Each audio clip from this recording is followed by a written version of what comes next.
we have an update on the $23 million federal U.S. Department of Transportation raised grant application for the Route 30 Quarter Improvement Project. DOT awarded $2.2 billion to 162 infrastructure projects across the country. And despite overwhelming support from a who's who of our local Chester County, federal, and state legislators representing our residents, that included Casey, Fetterman, Houlihan, Muth, Howard, Maxwell, Kickline, and Michelle Oskowitz, and receiving $3.5 million of state money, and meeting with the Department of Transportation face-to-face in Washington, D.C. We were disappointed in not being selected to receive this important grant in order to help our entire Chester County community, which would have improved traffic safety, connectivity, and would have created 141 direct and 55 indirect jobs. So the bottleneck of Route 30 will remain. I will add that Pennsylvania received, the state in its entirety received 3 grants, one in Lehigh Valley, the city of Philadelphia, and one in Western PA. And also that 70% of the money awarded was for projects in what the federal government defines as areas with persistent poverty or home to historically disadvantaged communities. Our next step is myself and the staff with our consultants will be meeting with Senator Casey's staff for a debrief on the declination and determine our next steps. I would also say that if when you're sitting on Route 30 getting annoyed at the traffic, write an email to your legislators and ask them to support this project going forward. I think by now everyone is aware of the problems that we had, but the background, the national company bought our regional residential trash hauler who had been providing fine, reliable service to the community. But following the sale to this national company, service faltered and the health, safety, and the welfare of our residents became negatively impacted.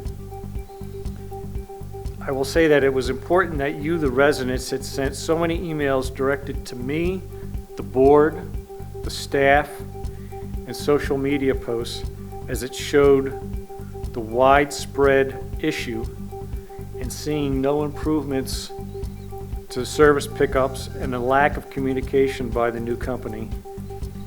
On behalf of the board, I talked with Steve Brown and we agreed to proceed processing a violation citation underneath our township ordinance. The fines can range from $100 to $1,000 per violation.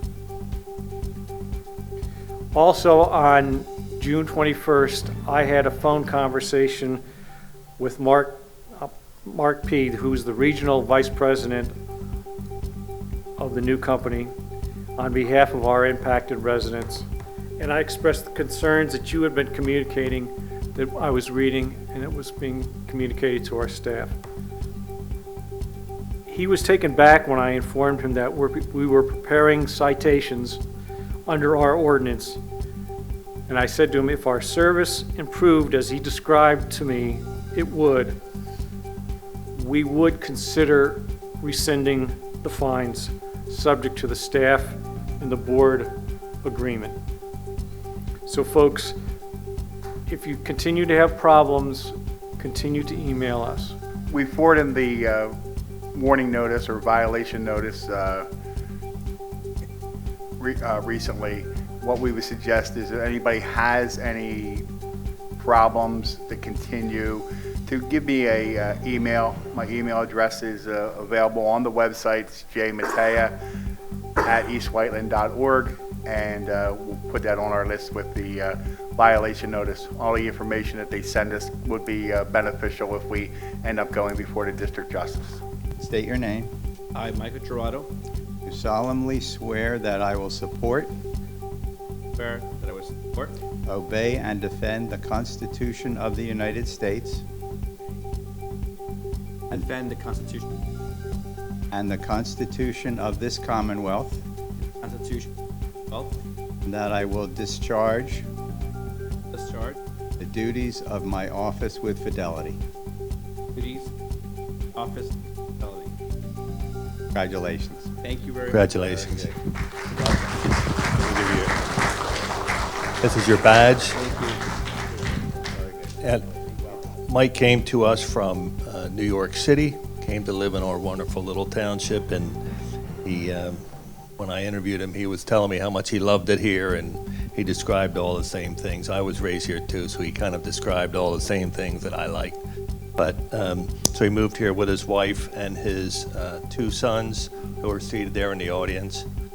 And I just want to thank him for taking over this service. We're constantly looking for new fire police volunteers. It's kind of a thankless job because on most scenes, these are the people who have to stand by and take over for the police officers who are investigating, whether it be a crime, an auto accident, a fire, or anything like that. So they free up the police officers, and they provide a really good service. So we're glad to see him as a volunteer. So thank you very much. Thank you very much.